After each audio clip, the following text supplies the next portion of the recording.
di dalam bunyi angin sepoi-sepoi biasa, atau dalam suara yang kecil, di dalam suara yang lembut, di dalam suara bisikan itulah Tuhan berbicara di dalam roh kita.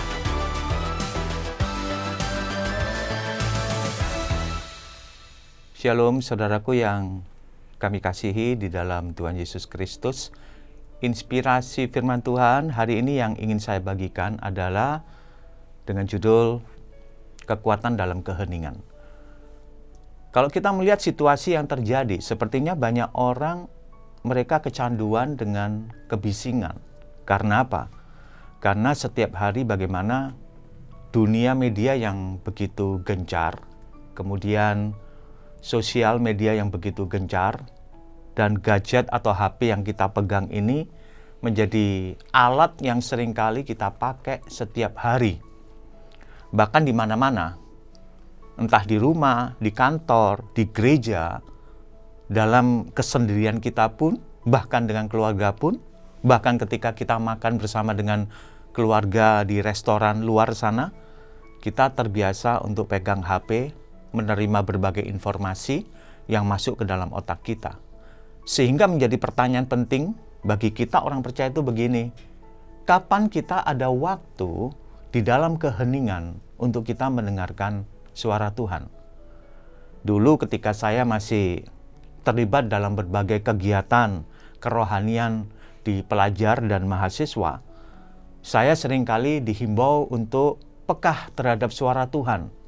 Bukankah kita dulu seringkali mendengar bahwa sang pendeta berkata atau penginjil berkata kepada kita, kita harus duduk diam yang banyak untuk mendengarkan suara Tuhan. Dan itu sudah tidak lagi menjadi sebuah himbauan di masa kini. Kenapa? Karena media informasi yang begitu kuatnya ada di sekeliling kita dan membuat kita begitu sibuk dan akhirnya membuat banyak orang Kristen, dan bukan hanya orang Kristen, bahkan banyak orang yang kecanduan dengan kebisingan, ya, dengan berbagai informasi, ya, kalau nggak pegang HP, nggak baca, nggak enak dan nggak nyaman. Nah, hari ini saya ingin membagikan sebuah kebenaran bahwa yang terpenting dalam hidup ini adalah keheningan untuk kita bersekutu dengan Tuhan. Ada suatu quote yang bagus yang berkata begini, keheningan bagi jiwa kita sama halnya tidur bagi tubuh kita. Sebagaimana tubuh perlu untuk tidur, kita harus beristirahat pada malam hari, bangun di pagi hari supaya kita merasakan tubuh yang kuat, yang sehat, ya, tubuh yang segar untuk melakukan segala kegiatan dan aktivitas. Begitu juga dengan jiwa kita. Bukankah kita perlu juga untuk masuk di dalam hadirat Tuhan, di dalam keheningan untuk kita bersekutu dengan Tuhan? Coba kita belajar satu prinsip penting. Agaknya tidak mudah untuk kita dalam keheningan diam sejenak untuk bersekutu dengan Tuhan. Coba setelah selesai saya menyampaikan inspirasi ini, nanti setelah itu Bapak Ibu tutup HP saudara, kemudian cobalah dalam keheningan untuk diam sejenak, ya. Tidak melakukan apa-apa, hanya bersekutu dengan Tuhan, hanya menyembah Dia, hanya berkata pujian, hanya berkata haleluya. Waktu yang banyak yang dipakai untuk kita merenungkan kehadiran Tuhan, merenungkan kebaikan Tuhan dalam keheningan itu akan menjadi sebuah kekuatan di dalam kehidupan kita. Nah, ada satu contoh menarik ketika Nabi Elia setelah memenangkan pertempuran dengan para nabi Baal, lalu ia dikejar oleh Ratu Isabel, dan dia merasakan capek, dia merasakan putus asa. Nah, saya bacakan di dalam 1 Raja-Raja 19, ayat 11 dan 12. Lalu firman-Nya, keluarlah dan berdiri di atas gunung itu di hadapan Tuhan. Maka Tuhan lalu angin besar dan kuat yang membelah gunung-gunung dan memecahkan bukit-bukit batu mendahului Tuhan. Tetapi tidak ada Tuhan dalam angin itu. Dan sesudah angin itu datanglah gempa, tetapi tidak ada Tuhan dalam gempa itu. Dan sesudah gempa itu datanglah api, tetapi tidak ada Tuhan dalam api itu. Dan sesudah api itu datanglah bunyi angin sepoi-sepoi biasa. Lalu di ayat berikutnya dikatakan segera sesudah Elia mendengarnya. Nah, di dalam terjemahan Alkitab yang terbuka atau AYT ayat 12 disebutkan begini.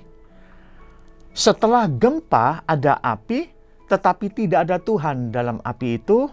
Dan setelah api ada suara bisikan yang lembut. Mari kita melihat sebuah kebenaran penting apa yang dialami oleh Elia.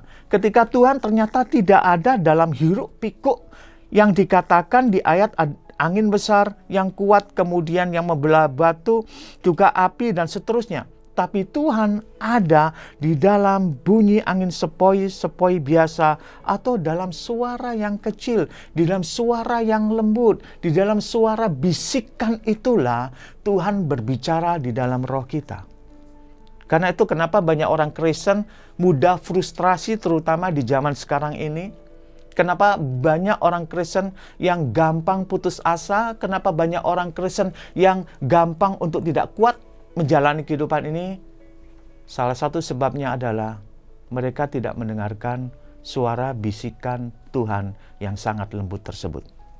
Karena kita sudah sibuk dengan berbagai informasi, kemudian media sosial yang kita terima dan lain sebagainya memenuhi otak kita. Bahkan di zaman sekarang ini bagaimana gereja berlomba-lomba untuk mengadakan webinar, seminar, berbagai acara di YouTube, di Zoom, dan lain sebagainya. Sehingga setiap hari dari pagi sampai malam kita bisa mengikuti acaranya. Tapi pertanyaan penting adalah bagaimana firman itu bisa bertumbuh, bagaimana kita bisa mengalami persekutuan di dalam keheningan bersama dengan Tuhan. Nah, salah satu buku yang bagus yang ditulis oleh Anthony de Mello, saya mendapatkan dia mengutip sebuah kata-kata yang bagus dalam buku Hidup di Hadirat Allah. Anthony de Mello mengatakan demikian, bahwa di tengah dunia yang serba sibuk ini, orang Kristen tidak lagi punya cukup kesabaran untuk masuk dalam keheningan doa dan menantikan datangnya Roh Kudus. Tapi persoalan bagi banyak orang modern adalah tidak dapat menunggu. Kita tidak dapat duduk tenang, kita terlalu resah, tidak sabar. Kita mau terus bergerak, kita lebih senang menghabiskan waktu dengan bekerja keras dan daripada menunggu dalam keheningan sesuatu yang berada di luar kuasa kita. Kalau kesibukan memang sering terjadi dan tidak bisa dihindarkan, tapi keputusan kitalah untuk kita bisa tinggal di dalam keheningan. Respons dan reaksi manusia atau hamba Tuhan ketika mereka mendapatkan pernyataan Tuhan, mereka akan tinggal di dalam keheningan. Saya catat ada beberapa contoh bagaimana ketika Yesaya melihat Tuhan di dalam Yesaya pasal 6, ia hanya mengucapkan kata-kata, celakalah aku binasa. Di dalam Yesaya pasal 6 ayat 5. Lalu begitu juga Yehezkiel, ketika ia melihat kemuliaan Tuhan dalam Yehezkiel pasal 1-3, ia juga tidak berkata apa-apa. Ia mengagumi kemuliaan Allah dan ia tersungkur. Begitu juga dengan Daniel. Ketika ia mendapatkan wahyu dari Tuhan, ia dikatakan di dalam Daniel pasal 10 ayat 15, ia menundukkan mukanya ke tanah dan lidahnya keluh. Begitu juga ketika Yohanes mendapatkan penglihatan di Pulau Patmos. Di Wahyu pasal 1 ayat 17, ia tergeletak di sana seperti orang mati. Ketika kemuliaan Tuhan dinyatakan, tidak ada kata-kata lain yang bisa kita ucapkan, kecuali kita tersungkur, kita menyembah Dia di dalam keheningan. Saudaraku yang terkasih, mari kita menemukan kembali kunci kekuatan kita di dalam keheningan. Luangkan waktu yang banyak untuk kita bersekutu dengan Dia. Tidak perlu engkau banyak bicara. Yang perlu engkau lakukan adalah duduk diam bersama dengan Tuhan, mendengarkan suaranya, memuji dan menyembah Dia. Disiplinkan waktu untuk kita banyak tinggal di dalam keheningan di dalam kehidupan kita. Luangkan waktu dan disiplinkan. Saya yakin kita akan mendapatkan kekuatan yang luar biasa yang Tuhan sediakan buat kita.